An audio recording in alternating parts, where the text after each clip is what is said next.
오늘 말씀 왕의 복음 7번째 말씀입니다. 왕의 복음 7번째 말씀 일으키심이라는 제목으로 여러분들과 같이 주님의 복음을 나누기를 원합니다. 우리는 지금 2달 동안 거의 2달 이상 왕의 복음이라는 큰 주제로 말씀을 나누고 또 듣고 있습니다. 오늘 본문은 그 왕의 통치가 오늘 설교 제목처럼 일으키심이라고, 그 통치의 사역은 다름 아닌 일으키시는 사역이라고 외치는 것입니다. 본문에서 나타난 복음서에서 나타난 이 예수님의 갈릴리 사역, 이 다음 4가지, 오늘 우리가 볼 수 있는 다음 4가지라고 볼 수 있는데요. 예수님의 이 갈릴리 사역 4가지를 우리가 보면, TV를 좀 켜주시겠어요? 갈릴리 사역 4가지를 보면 가르치심과 귀신 축출과 그리고 치유와 복음 선포라고 볼 수 있습니다. 예수님의 갈릴리 사역의 이 4가지의 사역, 가르치심, 귀신 축출, 치유, 복음 선포, 이것은 예수님께서 오셔서 이미 시작하신 하나님의 왕적 통치의 4가지 방식이기도 하다, 그렇게 말해주고 있죠. 왕으로서 오셔서 왕으로 다스리시는 일은 이 4가지 방식이었어요. 예수님이 이미 선포하셨던, 이미 시작된 그 하나님 나라 왕으로서 갈릴리에서 그 왕으로서의 권세와 통치를 펼치시기 시작하셨거든요. 오늘 우리가 주님이 가르쳐 주신 기도, 그 주님이 가르쳐 주신 기도를 통하여서 기도를 따라 합니다. 됐습니다? 네. 화면 나왔습니다. 자, 주님이 가르쳐 주신 그 기도를 보면, 하늘에 계신 우리 아버지여, 이름이 거룩히 여김을 받으시오며 나라가 임하옵시며. 주님이 우리에게 기도하라고 한 그 기도의 내용을 가만히 보니까 나라가 임하옵시오며라고 기도하라라고 말합니다. 그래서 우리는 거의 일주일에 한 번 이상은 주기도문을 하죠. 그리고 매일 우리가 주기도문으로 중심으로 기도하게 됩니다. 하나님 나라가 이 땅에 임하여 주십시오라고 말하는 것이죠. 오늘 설교의 관점, 오늘 본문의 관점에서 이 주님의 나라가 임하옵시고라고 하는 이 문장을 다시 풀어내 본다면 이런 겁니다. 주님 우리를 다스려 주십시오. 주님의 나라가, 주님의 통치가 우리 가운데 임하게 하여 주십시오. 그리고 주님, 우리를 고치셔서 일으켜 세워 주시옵소서.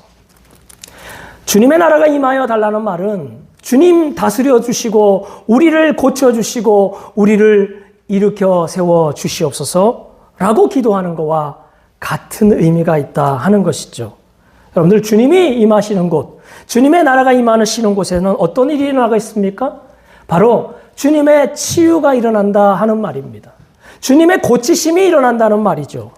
주님의 고치심을 통하여서 일어나는 일들이, 일으킴을 입는 일들이 일어날 것이다 라고 말하는 것이죠.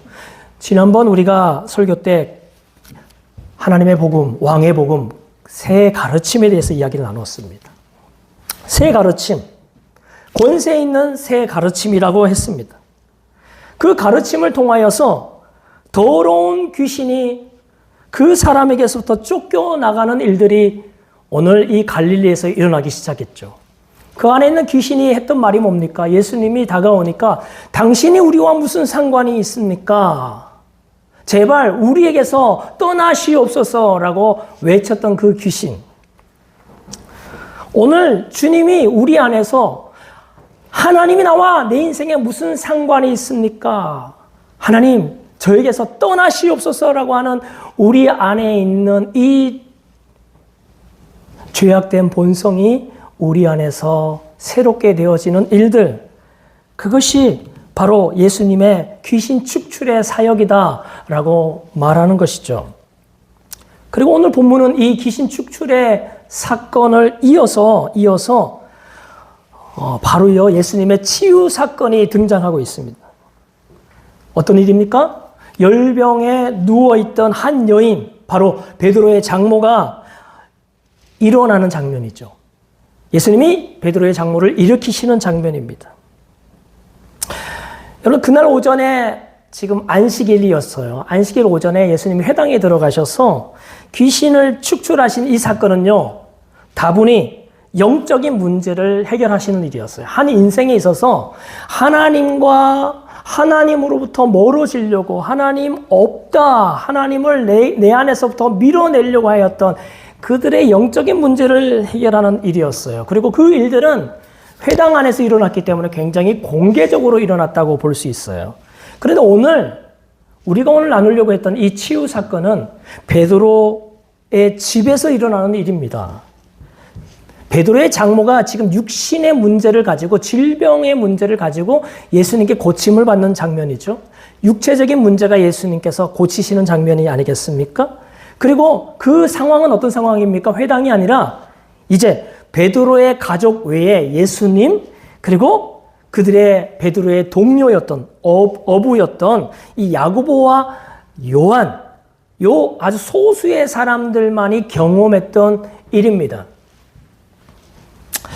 사실 오늘 본문 뒷부분을 이렇게 보면요, 32절부터 온 동네 사람들이 그 베드로의 집에 모여들기 시작해요. 아마 그날 오전에, 안식일 날 오전에 귀신이 쫓겨나가는 그 장면을 보고는 소문이 아주 급속도로 퍼졌던 것 같습니다. 그래서 그 주변에 있던 많은 사람들이 자기 주변에 있던 병자들과 귀신 들린 사람들을 데리고 온 거죠. 그래서 온 동네가 그 문 앞에 모였다라고 말할 정도로 아주 그 베드로의 집 앞이 문전성시가 된 것 같습니다. 여러분들, 이렇게 앞으로 예수님이 갈릴리에서 다니실 때마다 예수님의 주 사역이 뭐냐면 영적인 문제인 귀신을 축출하는 일과 육적인 문제인 그들의 병과 문제를 해결하시는 일들에 오늘 이 베드로의 장모와 그리고 오늘 회당에서 귀신이 축출되어지는 일들은 아주 대표적인 샘플과 같이 오늘 마가복음에서 드러내는 것 같습니다. 그렇으므로 오늘 저와 여러분들이 함께 예수님이 이 베드로의 장모 치유 사건을 통하여서 어떻게 우리 가운데 일을 행하시며 우리를 어떻게 바라보시며 우리의 삶에서 어떠한 새 일을 행하시는지에 대해서 우리가 한번 말씀을 통하여서 조금 더 살펴보려고 하는 것이죠. 첫 번째, 오늘 예수님은요, 제자들의 육체적이고 현실적인 문제에 관심을 가지고 계신다는 것을 오늘 본문이 이야기해주고 있습니다. 29절 한번 같이 읽어볼까요? 같이 읽겠습니다. 시작. 회당에서 나와 곧 야고보와 요한과 함께 시몬과 안드레의 집에 들어가시니, 오늘 이 29절을 가만히 보니까요, 시간적 배경이 지금 어느 정도 됐을까? 회당에서 나왔잖아요. 그러니까 안식일 날 아마 오전에 회당에서 능력 있는 설교를 하신 다음에 아마 오후쯤 되는 것 같습니다. 오후쯤 시간이죠. 그리고 오늘 지금 우리가 있는 이 시간과 비슷한 거예요. 주일날 예배 드리고 나서, 아니면 우리가 이 시간에 오전에 보통 예배를 많이 드리니까 우리는 오후에 드리지만 요 정도 시간쯤이 된 것 아닌가라는 생각이 들어요. 예수님이 이 네 제자들과 함께 회당에서 빠져나가서 어디론가 가시고 계십니다. 오늘 우리가 본문에 보니까 곧이라는 단어가 나옵니다. 회당에서 나와서 어느 다른 곳에 들리지 아니하시고 곧바로 라고 하는 단어를 쓰고 있죠. 헬라어로 유수스라고 하는 단어이죠. 유수스라고 하는 단어는 곧, 지체 없이, 즉시, 곧바로 이런 의미를 가지고 있습니다. 예수님이 회당에 나와서 지체 없이 즉시 마치 급한 일이 있는 것처럼 서둘러 지금 가고 계시는데, 그곳이 바로 다름 아닌 얼마 전에 예수님의 부름을 받았던 그 제자 베드로의 집으로 지금 가고 있는 거예요. 베드로의 집으로. 지금 그 집에는 누가 있습니까? 베드로의 장모가 있어요. 베드로의 장모가 중병에 걸려서 누워 있었습니다. 누가복음에서 누가는요, 이 이야기를 똑같이 하면서, 누가가 누굽니까? 의사 출신 아닙니까? 그 의사였던 누가가 보기에 이 베드로의 장모의 병은요, 그냥 보통 병이 아니라 뭐라고 말하냐면 심한 열병, 중한 열병이라고 말하고 있었습니다. 당시에 여러분들 열병에 걸리면 있잖아요. 요즘처럼 무슨 약이 있는 게 아니지 않습니까? 해열제가 있거나 소염제가 있는 게 아니니까 그때 당시에는 대책이 별로 없는 거예요. 그냥 알아서 적당하게 앓다가 나아야 될 정도인 거예요. 그 열병은 그 정도 났는데 이 열병은요 아주 심하여서 며칠 몇 날이 지나가도 잘 낫지 않는 거예요. 여러분들 굉장히 그때 당시 그냥 열병으로 인해도 사람들이 죽을 수 있었는데 심한 열병이었으니까, 중한 열병이었으니까 아주 위중하고 상황이 굉장히 위급한 상황이었던 것 같습니다. 여러분, 베드로가 이미 예수님을 따르기 위해서 모든 그물과 배를 버려두고 예수님을 떠난 사람 아닙니까? 내가 예수님을 위해서 살겠습니다. 예수님의 제자가 되겠습니다 하고 베드로는 떠났어요. 며칠 전에. 모든 것을 훌훌 털었어요. 굉장한 결단을 한 거 아니겠습니까? 제자의 길을 떠났지만 있잖아요. 그에게 있어서 장모가 심각한 열병에 걸려서 지금 집에 누워있다라고 하는 이 사실은 베드로에게 보통 마음 쓰이는 일이 아니었을 것 같다라는 생각이 듭니다. 여러분들 우리 집에 각각 집에 자녀나 부모가 만약에 심한 중병에 걸려 있으면 마음이 편할 일이 없겠죠. 늘 순간순간 걱정이 되고 마음이 쓰이지 않을 수가 없겠죠. 여러분들 32절 우리가 아까 잠시 봤는데 32절에 보니까요 이런 단어가 나옵니다. 예수님의 귀신 축출 사건을 소문을 듣고 많은 사람들이 자기 주변에 있던 병자와 귀신 들린 사람들을 데리고 온 거 아닙니까? 여러분들 이 병자가 누구였을 것 같아요? 사람들이 데리고 왔던 이 병자들은 아마 대부분 가족이었을 것 가능성이 높습니다. 아니면 아주 친한 친척이거나 친구 정도가 되지 않았겠습니까? 근데 여기에서 32절에 보니까요, 예수께 데려오다, 병자와 귀신 들린 자들을 많은 사람들이 예수께 데려오다 할 때 이 데려오다라고 하는 단어 페로라고 하는 단어는요, 짐을 나르다, 짐을 운반하면서 이동한다 라는 뜻이라고 말합니다. 이 페로가. 다시 말해서요, 우리 집안에 내 집에 있는 문제가 있는 내 가족의 문제는요, 그 사람의 인생에 무거운 짐과 같은 것이죠. 내 자녀의 상황이, 내 부모님의 문제가 나와 아무 상관이 없을 수가 없어요. 내 아들의 문제는 나의 문제이기도 하고 내 부모님의 문제는 내 걱정거리가 되기도 하는 것입니다. 그래서 우리 모두에게는 저마다 예수님의 제자로 부름을 받았음에도 불구하고 우리의 집 안에 내밀한 곳에는 저마다의 인생의 짐들이 함께 지지 않을 수 없는 짐들이 만만치 않다라고 하는 것이죠. 인생의 짐 중에 가장 가볍지 않는 짐이 여러분들 무엇인가요? 어쩌면 가족과의 문제가 아니겠습니까? 형제의 문제가 아니겠습니까? 요즘에 최근에요, 사람들이 결혼을 잘 안 합니다. 결혼을 하고서도 자식을 잘 안 낳아요. 출산율이고, 그리고 결혼하는 비율이 굉장히 낮아진 것만이 사실 아닙니까? 그분들이 왜 결혼이라고 하는 것이, 가정이라고 하는 것이 소중하고 행복을 주는 원천이라는 것을 모를 바 없는데도 불구하고 왜 그렇게 결혼을 꺼려하고 그리고 출산하는 것을 꺼려할까요?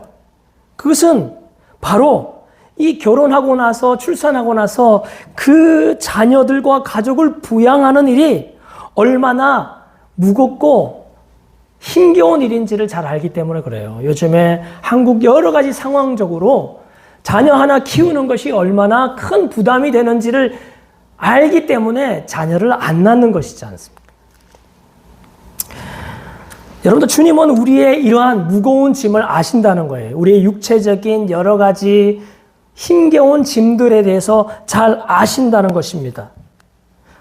주님이 제자들이 느끼는 급하고 무거운 힘겹고 어려움에 대해서 결코 무심하거나 무지하지 않으시다. 그래서 예수님은 급히 찾아가신다 하는 것이죠. 여러분들, 누군가요? 나의 고민과 어려움을 깊이 들어주는 사람이 있다면 어떻습니까? 깊이 들어줄 뿐만 아니라 우리의 마음에 그 인생의 짐의 무게를 헤아려 주고, 생각지도 않은 때에 가끔씩 전화해 주고, 물어봐 주고, 또 연락해 주고, 찾아와 준다면 어떻습니까? 우리가 그런 사람, 그런 친구에게, 그런 지인에게 느끼는 감정은 좀 어떤 것일까요? 우리는 그러한 세심한 관심, 연락 한 통화에 적지 않은 위로를 받을 때가 있어요.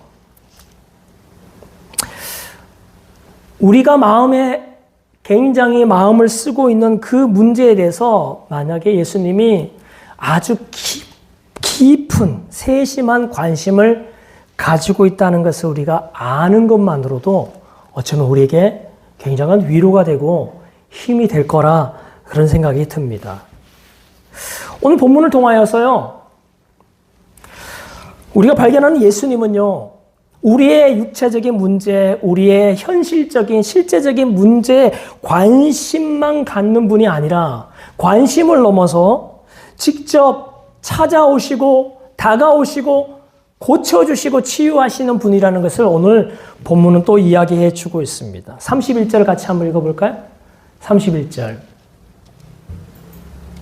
같이 읽겠습니다. 시작. 나아가사 그 손을 잡아 일으키시니 열병이 떠나고 여자가 그들에게 수종드니라. 오늘 예수님의 치유는요, 두 가지 패턴으로 나타나요. 첫 번째가요, 먼저 일으키시는 일로 나타납니다. 두 번째가 뭡니까? 수종 들게 하는 방식입니다. 첫 번째요, 일으키시는 거예요. 그 사람을 일으켜서 세우시는 장면입니다. 여러분들, 예수님의 치유는 다른 것이 아니라요, 지쳐 쓰러져 있는 한 인생을 일으켜 세우는 것이 치유라고 말하고 있습니다. 인생을 일으키시는 것이 예수님의 치유죠. 갈릴리에서 예수님이 행하신 일들이 그런 일이었습니다. 여러분들, 일으키시는 거에는 이런 것이 포함되어 있습니다. 눈에 보이는 그 문제의 상황만을 해결해 주시는 것뿐만 아니라 그 문제의 근본적인 원인까지도 주님께서 고치신다. 그 문제의 근원인 우리의 내면과 마음도 고쳐주신다라는 것이 포함되어 있습니다. 지금 그녀는 열병으로 누워있는 상태에 있었어요. 좀처럼 가라앉지 않는 그 고열로 며칠간 고생하고 있었습니다. 여러분들, 고열을 겪어본 적이 있죠? 네, 40도 가까이 되는 고열에 보통 약을 먹으면, 해열제를 먹으면 먹는 순간 열이 쭉쭉 떨어지고 하루 이틀 가면 열이 다 식어지는 게 보통인데, 여러분들 아마 한두 번 정도는 며칠째 약을 계속 먹어도 열이 먹을 때만 조금 떨어졌다가 또 몇 시간 지나면 다시 열이 오르고 또 열이 오르고 열이 오르는 적을 경험했을 거예요. 그것도 보통 열이 아니라 심한 고열 같으면 아주 사람이 진이 쭉 빠지는 거죠. 그래서 정신이 하나도 없는 거예요. 어질어질하고 기력이 하나도 없을 수 있습니다. 오늘 여기에 이 여인이 열병으로 누워있다라는 단어를 썼습니다.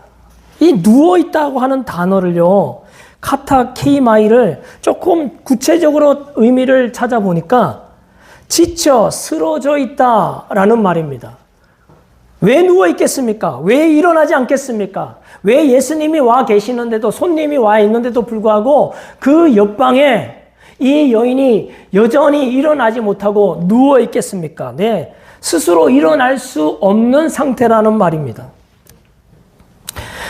여러 가지 인생의 문제들도 있잖아요. 스스로의 마음을 일으켜 세울 수 없을 때가 있어요.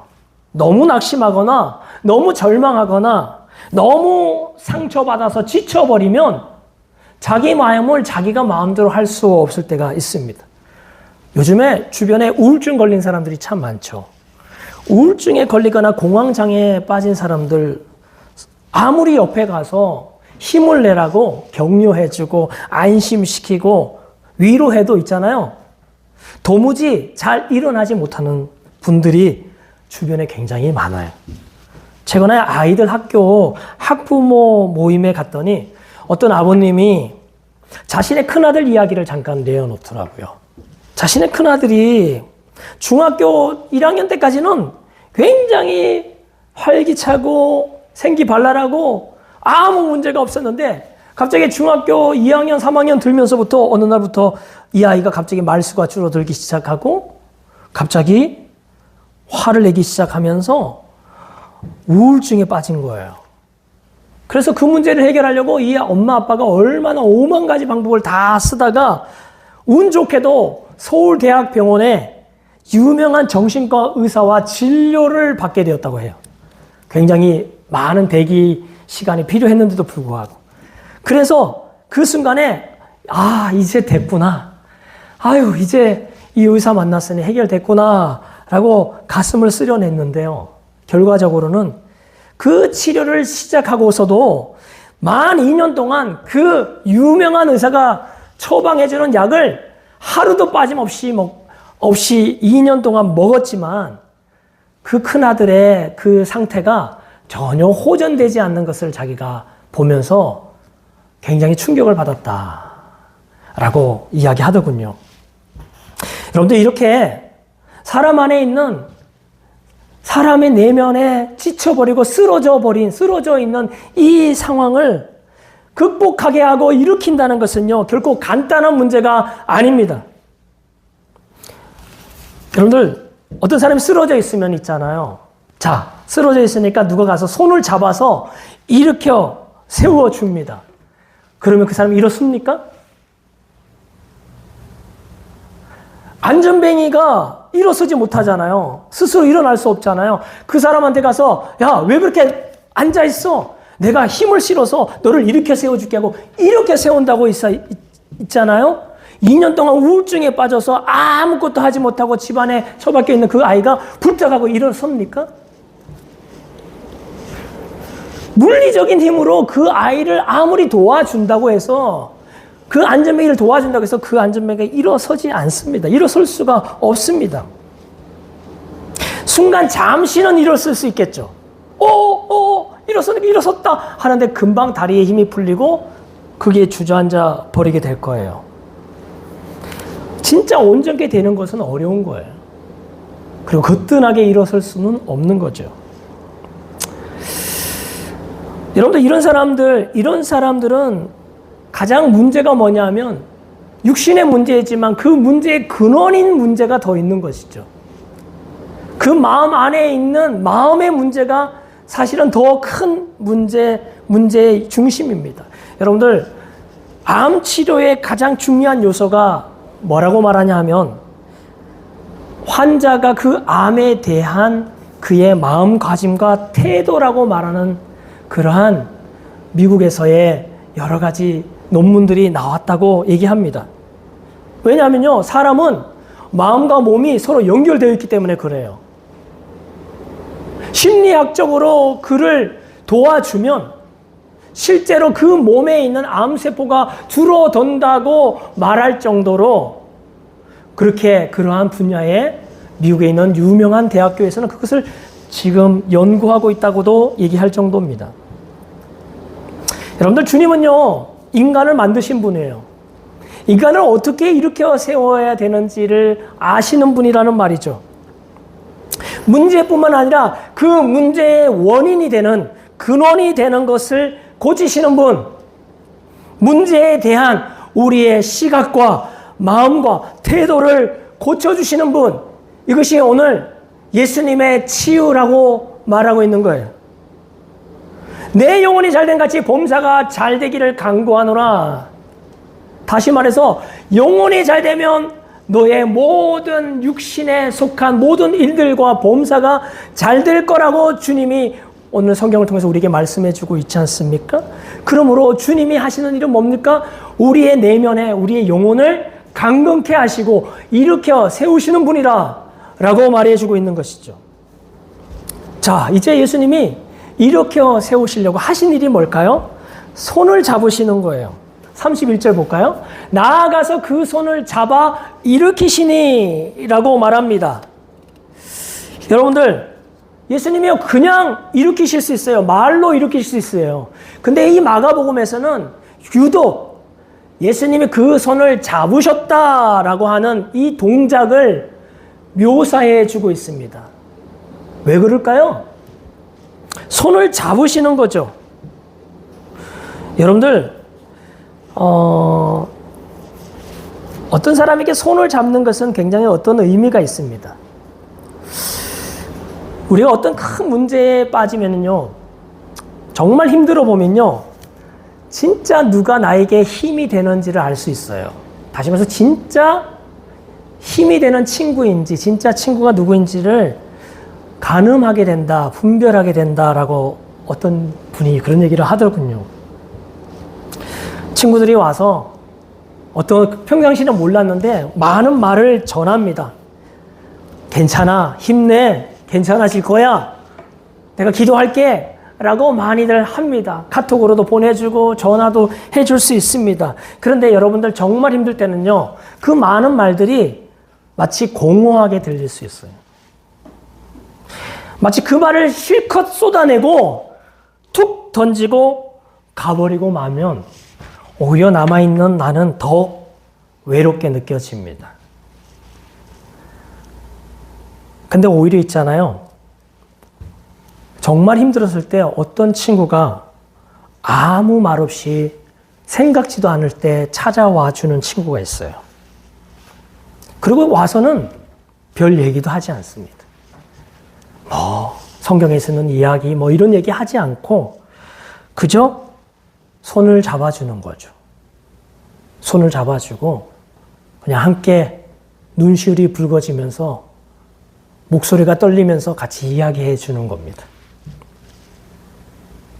그러고 나서는 돌아갈 때 생각지도 않을 만큼 그렇게 어려운 거 다 아는데도 봉투에 담아서 너무 작은 거지만 힘을 내라고 그렇게 가는 친구가 있습니다.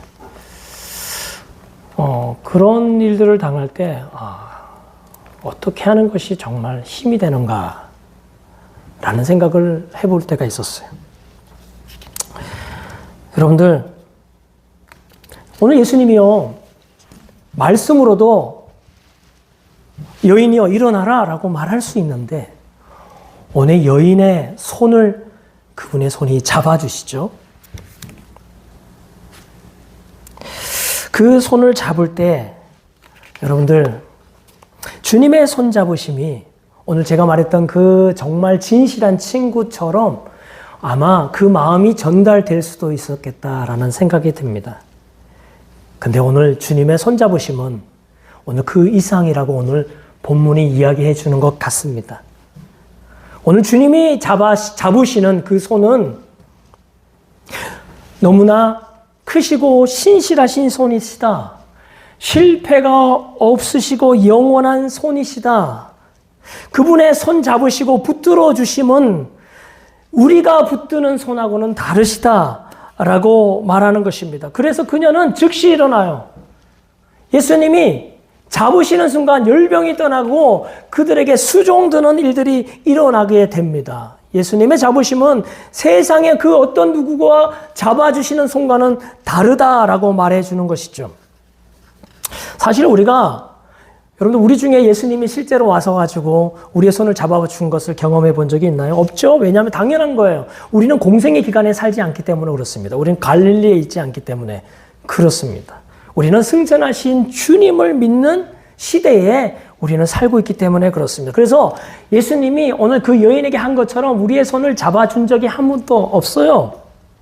그런데 왜 복음서가, 마가가 그 복음서에서 예수님이 실제로 몸으로 계시지 않는 우리에게, 오고 오는 교회에게 이 이야기를 구체적으로 얘기하신 걸까요? 예수님의 잡으심이 우리와 아무 상관이 없다면 왜 이 손을 잡았다라고 하는 이 이야기를, 이 짧은 단어를 여기에다가 붙여 넣었을까요? 오늘 바울의 이야기를 보면 우리가 그것을 좀 가늠할 수 있겠다라는 생각이 듭니다. 사실은 바울도 예수님과 육신으로 대면한 적이 없거든요. 근데 바울이 빌립보 교회에게 편지를 쓰면서 이렇게 표현을 해요. 빌립보서 3장 12절 같이 볼까요? 3장 12절 같이, 빌립보서 3장 12절.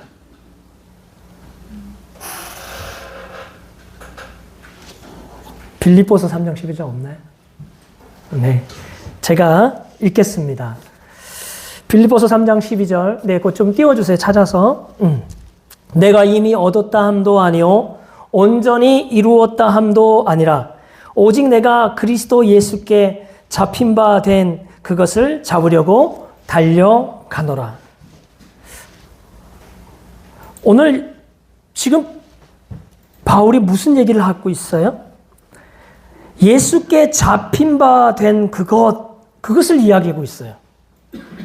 예수께 잡힌 바 된 그것. 믿음의 본질은요, 예수께 잡힌 바 된 그것을 붙잡는 거라고 말해주고 있습니다. 내가 이루었다. 내가 이미 얻었다. 내가 지금까지 이루어 놓은 것, 애쓴 것, 내가 주님을 위해서 내가 충성한 것, 내가 그것을 붙든다라고 말하지 않습니다. 내가 사도로서, 교회 지도자로서 지금까지 얼마나 충성하고 애썼던 것을 그는 붙들지 않습니다.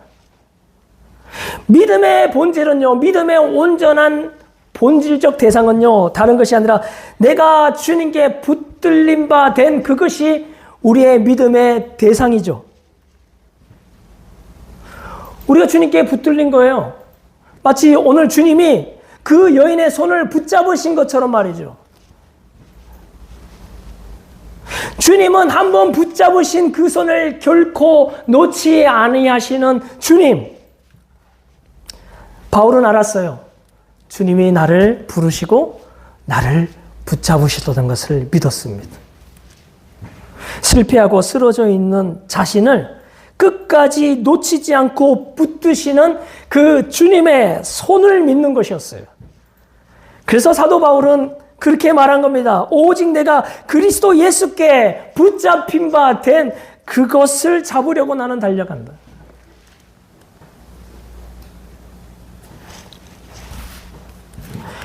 주님의 실패 없는 그 약속이 언약 아닙니까? 우리와 성령 안에서 맺으신 그 새 언약, 그 언약과 그 사랑을 믿는 것이죠. 복음은 우리에게 그것을 말해주는 겁니다. 예수님이 우리와 약속하신 그 약속은 우리를 영원히 놓지 아니하시는 실패 없는 주님의 붙잡으심이라는 것을 믿는 것입니다. 그 십자가의 그 크신 희생과 사랑으로 변치 않고 우리가 넘어져도, 우리가 실패하도 여전히 붙드시고 이렇게 세우시는 거예요. 예수님은 그래서 한 번 부르신 그 제자들을 결코 놓치지 않으셨습니다. 그 제자들을 향하여서 실패하고 배신하고 떠났던 그 제자들을 다시 찾아가셨습니다. 심지어는 예수 그리스도의 원수가 되어서 예수 그리스도와 예수 그리스도의 공동체인 교회를 잔해하고 박해했던 그 바울마저도 주님이 찾아가셔서 붙드셔서 돌이키신 예수님의 손이었습니다. 여러분들, 우리가 그것을 믿어지기 시작하면요, 예수께 붙잡힌 바 된 것을 믿어지기 시작하면요, 그것이 우리에게 무엇을 의미하는 겁니까? 확신을 의미하는 것이죠. 제가 지난주 아이들과 예배 드리면서 이런 예화를 한번 했어요. 우리가 믿음을 내가 붙드는 것이라고 만약에 그것을 그렇게 믿는다면 나의 의를 붙드는 것으로 나의 구원을 확인받으려고 한다면 우리의 구원은 언제나 위태위태할 수 있다. 우리가 어떻게 나의 구원을 확신할 수 있겠는가? 절벽에 떨어져 가려고 하던 그 아이에게 내민 그 전문 산악인의 손을 우리가 생각해 보십시다. 그 장면을 보고 있을 때 만약에 그 산악인의 손을, 그 베테랑 산악인의 손을 만약에 이 아이가 잡고 있었다면 우리는 계속적으로 불안할 거예요. 왜냐하면 그 아이의 손에 힘이 점점 떨어질 것들을 우리가 예상하기 때문에 그렇습니다. 그런데 만약에 이 산악인이 자기가 가지고 있는 여러 가지 도구를 이용해가지고 그 아이의 손을 잡고 그리고 그 아이의 옷자락에다가 고리를 걸어서 만약에 그 아이를 붙들고 있다면 우리는 그제서야 게임 오버. 구출작전은 끝났어. 라고 확신하게 될 겁니다. 여러분들 이와 같습니다. 만약에 우리가 예수님을 붙잡는 것이라면 우리는 늘 신앙생활하면서 확신하는 것을 누릴 수 없어요. 그런데 만약에 내가 예수께 붙잡힌 바 된 것을 내가 알고 믿기 시작한다면 그것은 우리에게 확신을 주는 것이죠. 무슨 확신입니까? 구원받았음의 확신을 얻게 되는 것입니다. 그리고 현재로는 뭡니까? 지금 내가 주님의 사랑을 받고 있음을 확신하게 될 것입니다. 그리고 미래는 뭡니까? 영원한 승리와 영원한 천국을 받게 될 것이라는 확신을 갖게 되는 것입니다. 여러분, 이것이 확신이에요. 예수님이 붙잡으신 것은 우리에게 이렇게 확신을 주는 것이죠. 내가 죄사함을 받은 것에 대한 확신뿐만 아니라 지금 내 인생 가운데 내가 실패할지라도 그분은 그 실패 없는 사랑으로 지금도 여전히 사랑하고 있다는 것을 확신하게 될 것이고, 그리고 이제 장차 그분의 약속 안에서 나는 영원한 승리와 천국을 얻게 될 거라고 하는 이 확신까지 주님의 그 붙잡으심 안에 있다 하는 것입니다. 여러분들, 이것이 믿어지면 우리의 내면에 있는 우리의 내면이 근원이 회복되기 시작하는 것이죠. 문제가 더 이상 문제가 아니라, 상황이 더 이상 상황이 아니라 그 상황을 대하는 나의 태도와 상황을 바라보는 나의 마음가짐이 새롭게 되기 시작하는 것이죠. 그것이 치유입니다. 그것이 진정한 치유입니다. 여러분, 우리가 이 땅 가운데서 주님이 우리를 치유하시고 우리의 자녀의 문제를 고쳐주시고 해결해 주시면 상황이 바뀌는 거예요. 그런데 여러분들, 그 상황이 바뀌는 것으로 우리가 더 이상 문제가 없는 것입니까? 아니에요. 상황이 바뀌어지고 고쳐지면 우리는 그때 굉장히 안심을 하고 가슴을 쓸어내리겠지만, 그런 상황은 우리가 예상치 않는 여러 가지 방법을 통하여서 또 찾아오게 될 수 있어요. 그런데 진정으로 주님 안에서 치유를 받는 자는 구원의 확신, 죄사함의 확신, 승리의 확신, 천국의 확신을 우리 안에 탑재하기 때문에 그런 삶을 살아가는 태도가 바뀌죠. 오늘 이 여인이요, 일어섰어요. 아까 그 다음 구절을 펼쳐주세요. 31절 다시 열어주세요. 이 여자가요, 31절에 이제 일어서가지고 한 일이 뭡니까? 수종드는 일이었어요. 수종드는 일. 여러분들, 예수님이 일으켜 세우시는 일의 궁극적인 방향이 뭡니까? 예수님을 수종드는 모습으로 나타나져 있습니다. 여러분들, 여기서 그들에게 수종든다 할 때 이 그들이 누굽니까? 예수님과 그리고 예수님의 제자들 아니겠습니까? 오늘 이 베드로의 장면은요, 예수님의 공생의 기간 동안 예수님과 그 제자들이 그 갈릴리 사역을 할 때에 마치 매번 그들을 먹이고 입혔어요. 여러분, 수종하다라고 하는 단어를 보니까 wait on이라고 하는 단어를 썼더라고요. 그러면 웨이터라고 하잖아요. 우리 웨이터. 웨이터가 뭡니까? 벨을 딱 누르면요. 기다리고 있는 사람이에요. 식당에 가서 거기 있는 고객들이 벨을 누르면 금방 와서 네, 뭘 도와드릴까요? 라고 항상 준비하고 있는 사람이에요. 여러분 우리 식당 가서 벨을 눌렀는데 막 아무도 대꾸 안 하면 기분 별로 안 좋잖아요. 근데 어떤 식당 가면요. 벨을 누르기도 전에 찾아오는 사람들이 있어요. 밑반찬 떨어지셨군요. 하고 갖다 주는 식당 가면 굉장히 기분 좋지 않습니까? 마치 이 여인이요. 예수님에게 이렇게 웨이트 온 한 사람입니다. 깨어있던 사람이죠. 예수님이 우리 집에 조만간 들리실 것 같아 하면 미리 음식을 준비하고 그리고 잠자리를 준비하고 그렇게 늘 이 베드로의 장모가 가버나움에서 예수님의 갈릴리사에게 교두보와 같은 전초기지와 같은 그러한 거처로 역할을 했다는 거 아니겠습니까? 예수님은요, 머리 둘 곳 없는 예수님이라고 그랬어요. 여우도 자기 굴이 있지만 인자는 머리 둘 곳이 없다고 그랬는데 예수님 3년 동안 이 베드로의 장모 집에서 쉼을 얻었습니다. 제자들도 그렇게 했죠. 거기에서 예수님은 먹고 더불어 먹고 허기를 채웠습니다. 만약에 그 열병을 낳은 사람이 베드로였으면 베드로는 뭘 했어요? 사도가 됐죠. 그죠? 근데 오늘 이 여인은요, 뭘 했습니까? 자기의 은사를 가지고 예수님께 수종드는 사람이 됐어요. 자기 잘하는 음식 솜씨를 가지고 예수님을 대접하는 사람이 됐어요.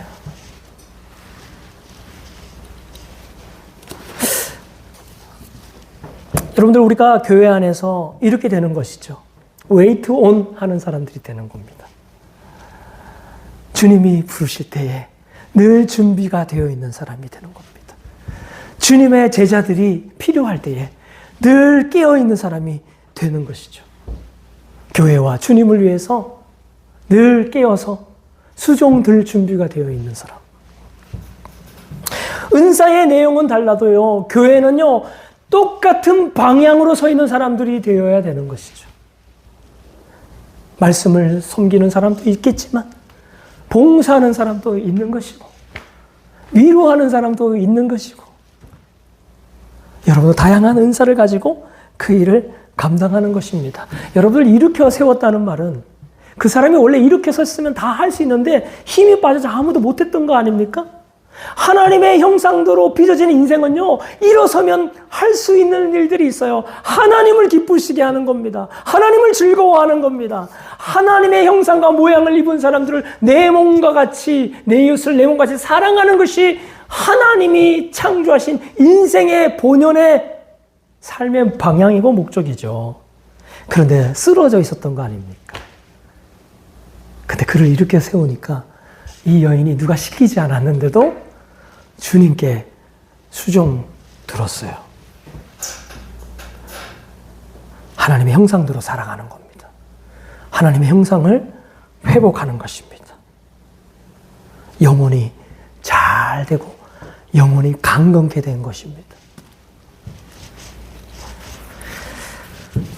한 가지만 더 말씀을 나누고 마치도록 하겠습니다. 여러분들, 치유를 위해서 예수님이 즉각적으로 방문했어요. 예수님이 즉각적으로 방문했는데 오늘 보니까 30절을 보니까 이렇게 말합니다. 예수님과 함께 이 제자들 4명이 시몬의 집에 갔죠. 그랬더니 옆방에 아마 이 장모가 열병으로 누워 있었던 것 같아요. 그런데 거기에 있던 이 베드로와 안드레 형제 아닙니까? 근데 야고보와 요한까지 예수님과 함께 둘러 앉아가지고 이렇게 차를 마시다가 이 사람들이 예수님께 뭐라고 말합니까? 여자에 대해서 이야기하는 거예요. 예수님은 그 전까지 아무 일도 하지 않으셨습니다. 예수님이 그 전까지 베드로의 장모에게 나아가지 않으셨어요. 오늘 본문을 보니까. 그런데 사람들이 그 여자에 대해서 예수님께 여쭙고 요청하기 시작하니까 그때 예수님이 나아가시는 것을 오늘 본문을 보여주고 있죠. 무슨 말을 하는 겁니까? 예수님은 우리 중에 예수님께 너희들이 가지고 있는, 너희 형제가 가지고 있는, 너희 친구가 가지고 있는 어려움에 대해서 같이 함께 기도하라는 거예요. 왜냐하면 그분은 우리의 영혼의 문제만을 고치시는 분이 아니라 이 땅에서 우리의 가족의 문제, 우리의 마음을 지치게 하는 여러 가지 무겁게 하는 문제들에 대해서 서로 함께 기도하며 중보하게 되기를 바라셨던 것입니다. 야고보서 말씀이시죠. 야고보서 같이 한번 읽어볼까요? 야고보서에 이렇게 말합니다. 5장에 시작. 너희 중에 병든 자가 있느냐? 그는 교회의 장로들을 청할 것이요. 그들은 주의 이름으로 기름을 바르며 그를 위하여 기도할지니라. 믿음의 기도는 병든 자를 구원하리니 주께서 그를 일으키시리라. 혹시 죄를 범하였을지라도 사심을 받으리라. 믿음의 기도는 병든 자를 구원하리니 왜냐? 주께서 그 기도를 통하여 그를 일으키시기 때문에 그렇습니다. 그 기도를 통하여 손을 잡아 일으키시기 때문에 그렇습니다. 그 기도를 통하여 그에게 복음이 들려지게 하시고 한 번 잡으신 그분의 영원하신 손이 그의 인생 가운데에 죄사함의 확신과 구원의 확신과 승리의 확신과 구원의 천국의 확신을 줌으로 그를 일으켜 세우기 때문에 그렇습니다.